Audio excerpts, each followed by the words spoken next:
Hello everybody, this is Sheldon from Shellrock Art. Welcome to my channel.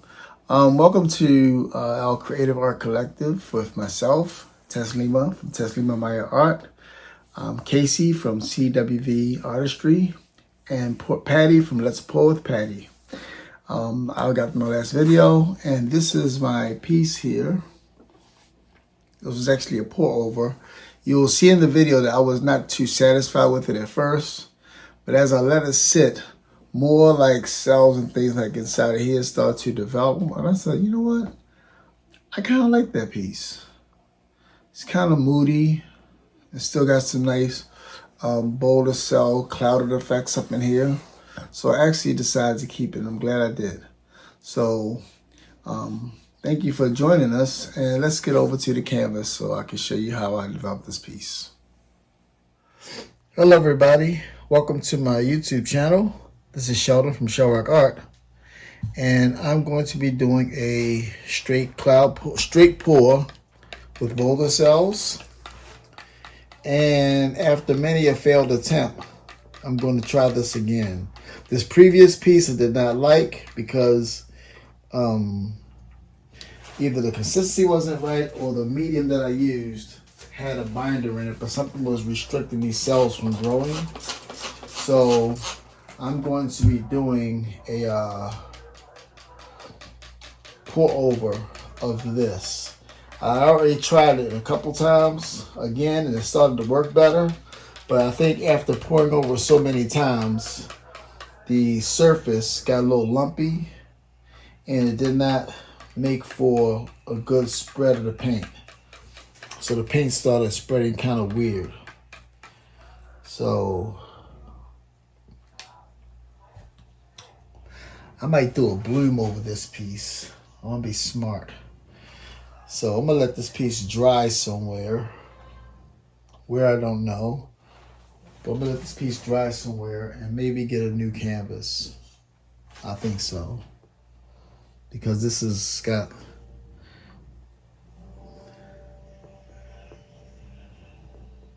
This is fine. This is not that bad. I thought it was...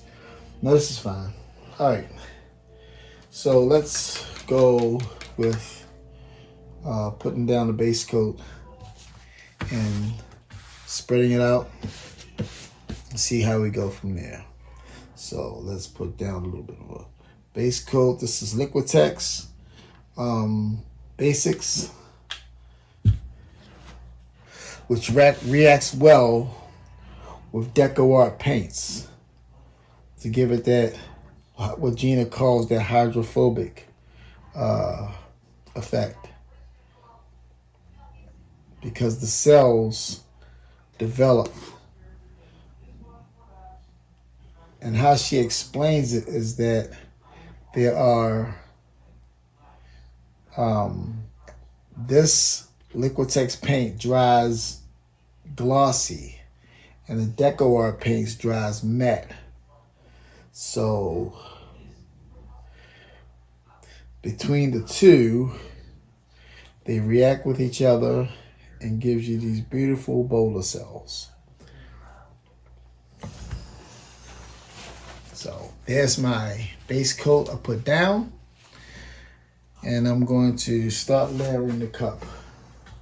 So I'm gonna put some of this color into the bottom and make sure I think the consistency is there. Good. And I'll start with the turquoise from up top.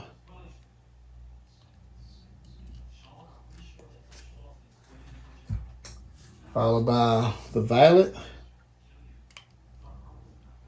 So the turquoise is actually Aqua Flash. The violet, this copper. The Aqua Flash is from Folk Art, but the violet, the copper, and this bit of gold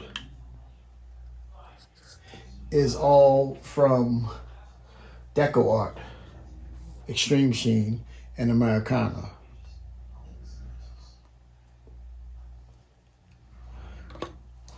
All right, so there's my cup. Let's pour it. Slow turn, fast pour.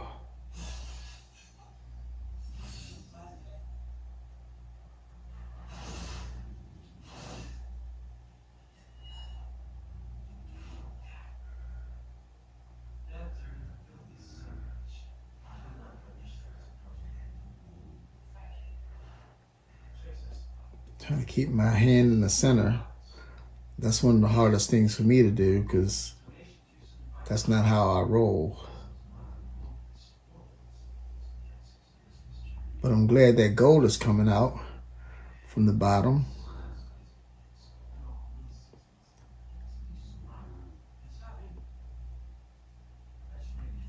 To get that center focal point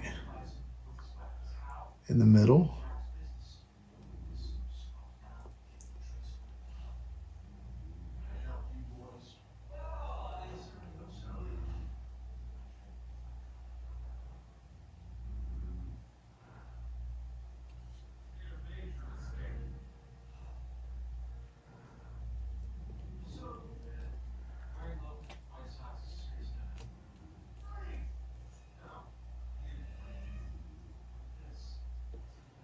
All right.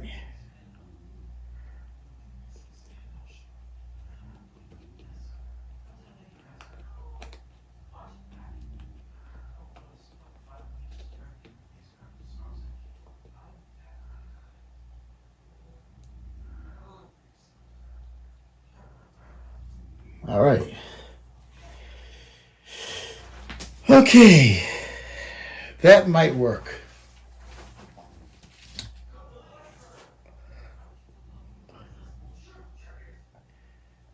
So let me torch that.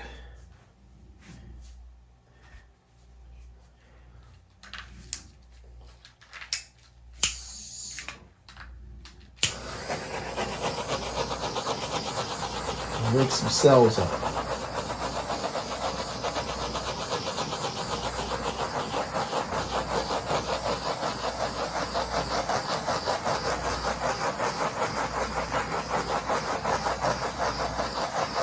And some of those cells begin to separate and percolate.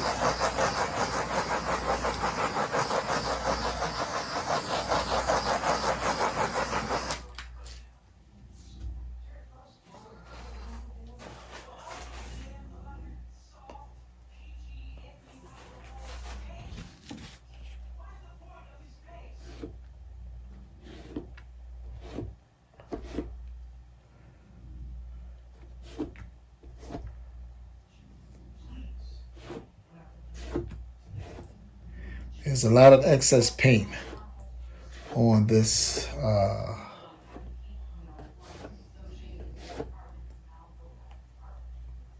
puppy pad here.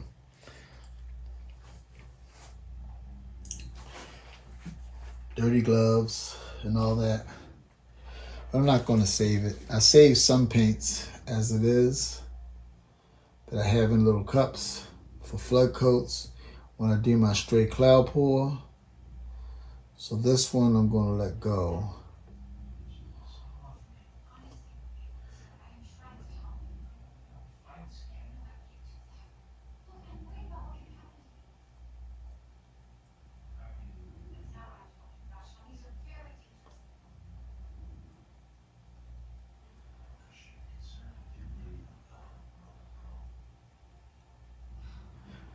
But those lines are interesting how it wiggled out of the cup.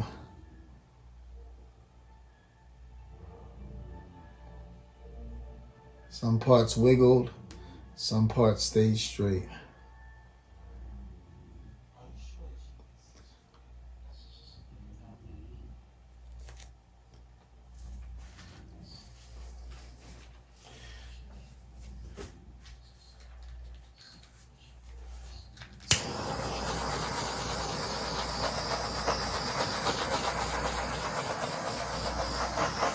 Just popping a bunch of bubbles. And hopefully by popping these bubbles, it's waking up some cells to come up.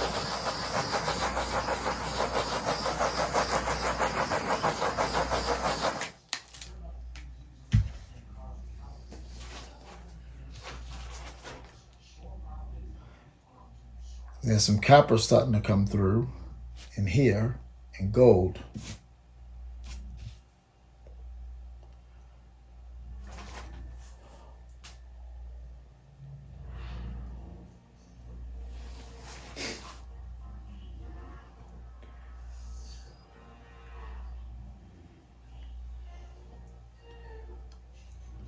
No one does this pour like Gina does. Hats off.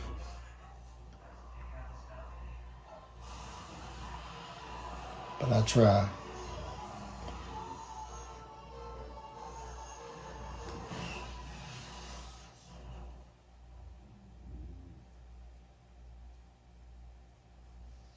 Just trying to get that spiral back to the center.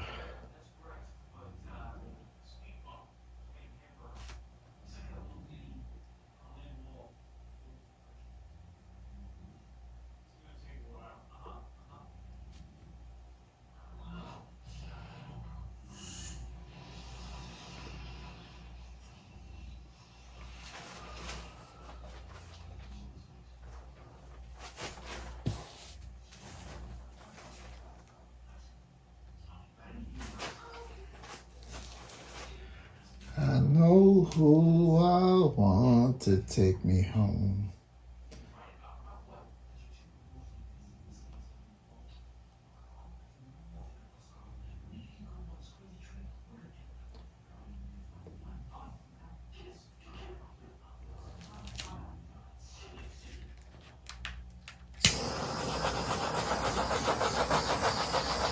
You see, now some of the effects are starting to really work itself in there.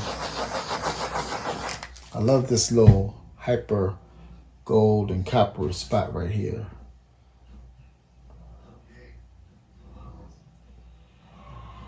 But it's about time for me to spin it.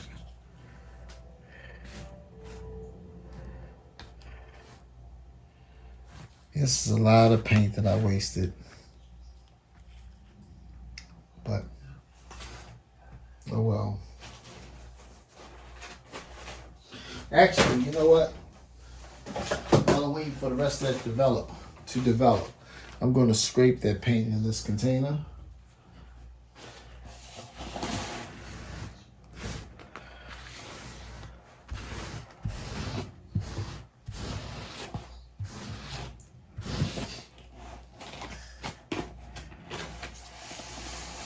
Nobody likes to waste paint. This will make a nice base coat or a flood coat for another future pour.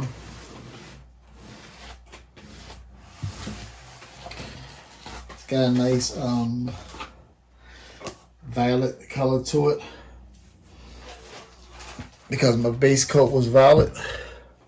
And who knows, I might be able to do something with it. So yeah, I'm going to save it.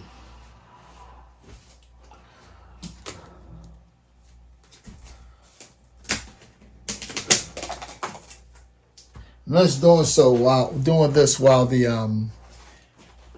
while those colors develop.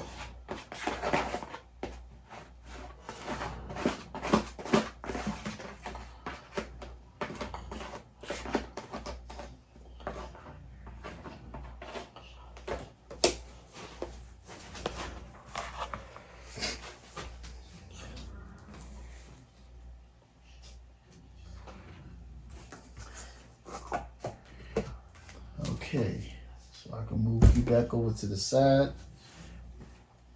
No mess, no fuss, no muss.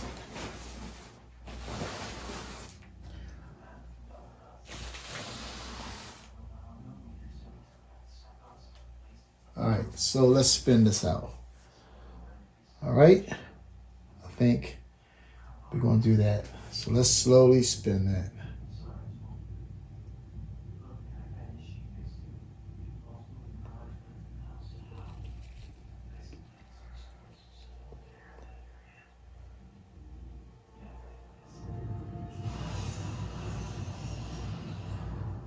It's working its way to the edge.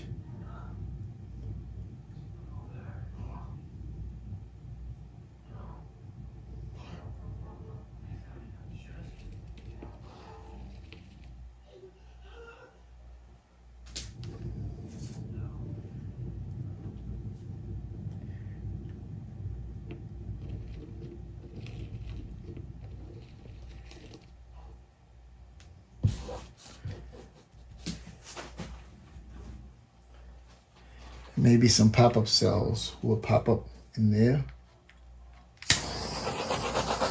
To pop some more bubbles up.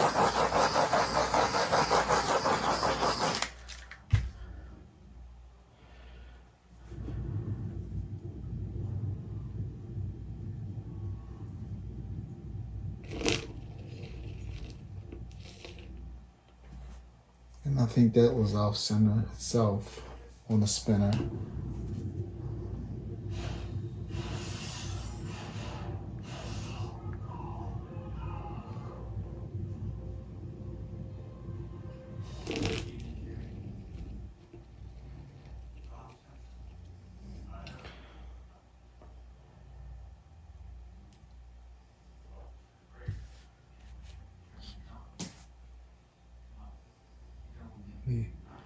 Pour some of this over the edge here.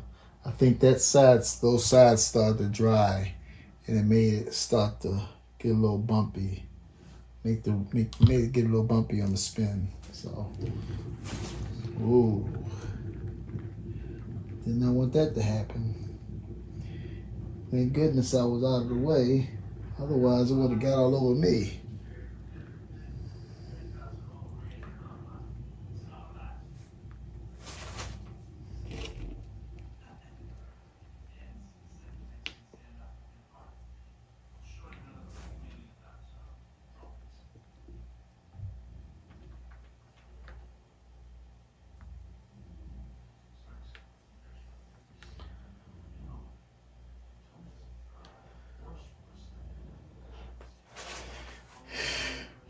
You know what?